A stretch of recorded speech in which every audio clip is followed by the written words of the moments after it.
Right now, somewhere in your life, water is cutting through stone. You can't see it happening. You can't hear it. There's no sound, no warning, no moment where anyone tells you, this is the day it starts.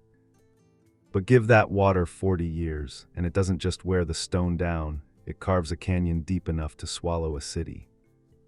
Your money is doing the exact same thing to your future, except most people never notice because the damage doesn't look like damage, it looks like a coffee. A subscription you forgot to cancel, a $5 why not at the checkout line. Nothing about it screams danger. That's exactly why it wins. Here's the part nobody tells you. That money isn't just gone. It's actively working against you every single day, whether you're paying attention or not. Think about the last thing you bought without thinking. Not the big purchase, the small one, the one you didn't even register as spending. Maybe it was this morning, maybe it was 10 minutes ago. You're not careless, you're not bad with money, you're just human, and humans are wired to notice big, sudden threats and completely ignore small, repeated ones. A bear in the woods gets your full attention instantly. A dripping faucet gets none, even though left alone for a year. That faucet can waste thousands of gallons without you ever hearing a drop. Your finances have a dripping faucet, and right now, today, it's running. There's a principle in geology that almost nobody connects to personal finance, and once you see it, you can't unsee it. Rivers don't just destroy land, they also build it. The same current that erodes a canyon on one end deposits new land, a delta, somewhere else downstream. Same water, same force. Two completely opposite outcomes, depending entirely on where that water is allowed to flow. Your spending behaves exactly like that river. And by the end of this video, you'll understand exactly how to redirect yours without giving up a single thing you genuinely enjoy. Here's the uncomfortable math nobody wants to run. A single small, repeated expense, let's say $12 a week you don't even remember spending, doesn't just cost you $12. Left untouched for 30 years, invested at a modest historical market return, that same $12 a week could quietly grow into 6 figures. Not because the amount was ever large, because time was. And here's what makes this urgent instead of just mildly interesting. Every single week that money isn't redirected, you're not just missing a little growth, you're erasing days of compounding that can never, under any circumstances, be recovered. Compounding doesn't pause while you get around to it. It doesn't wait for a better month. The canyon keeps cutting whether you're watching it or not, whether you believe in it or not. So here's where this stops being theory and gets personal. A financial planner once ran an informal experiment with 2 clients, same age, same income, same goals, same starting bank balance. One kept spending exactly like they always had. Nothing dramatic, nothing reckless, just normal life.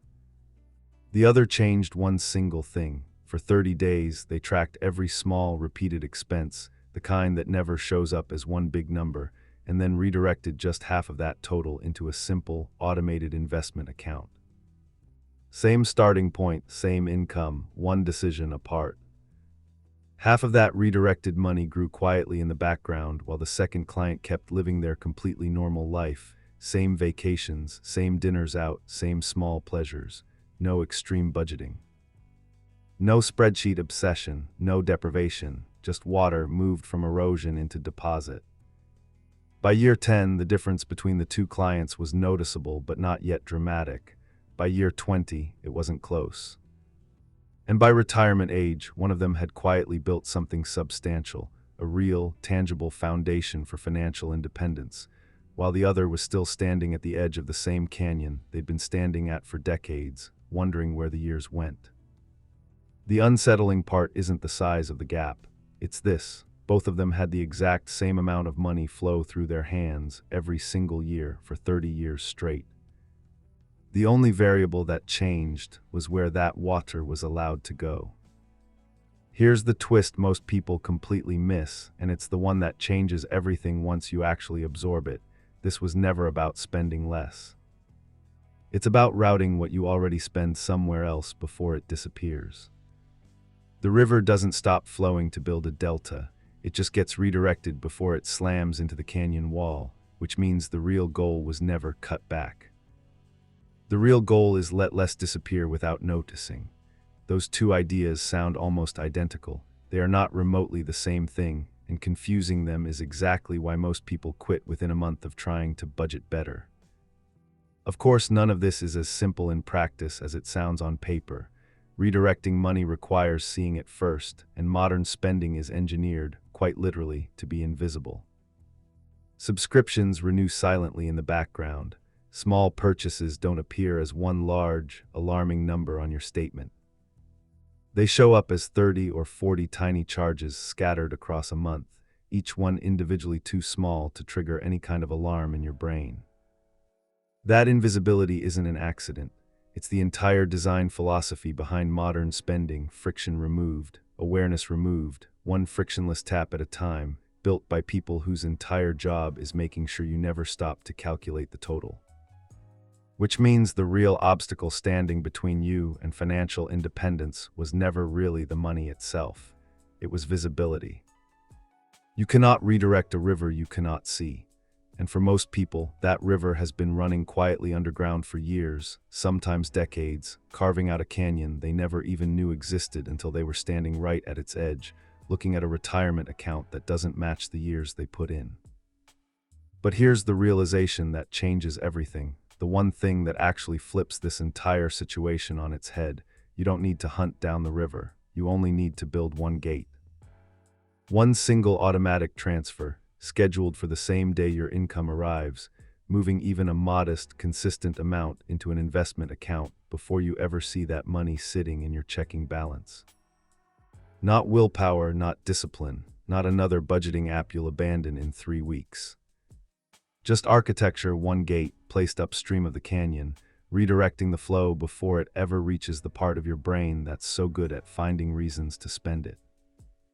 That single gate is the entire difference between 40 years of erosion and 40 years of accumulation. Same water, same income, same person, a completely different landscape waiting at the end. This is what actually changes once that gate exists. Money stops leaking out through 40 invisible cracks and starts flowing, consistently, toward one visible destination you chose on purpose. You stop seeing your spending as a long list of small personal failures and start seeing it as a river you finally, actually control.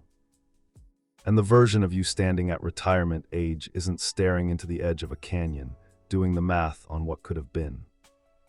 They're standing on solid land that was built, quietly, one redirected drop at a time, for decades without a single dramatic sacrifice along the way.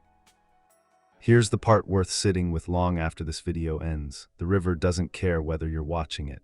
It's moving either way right now while you read these words. The only real question left is which direction you've pointed it, and whether, decades from now, the people who come looking for what you built will find a canyon or a delta.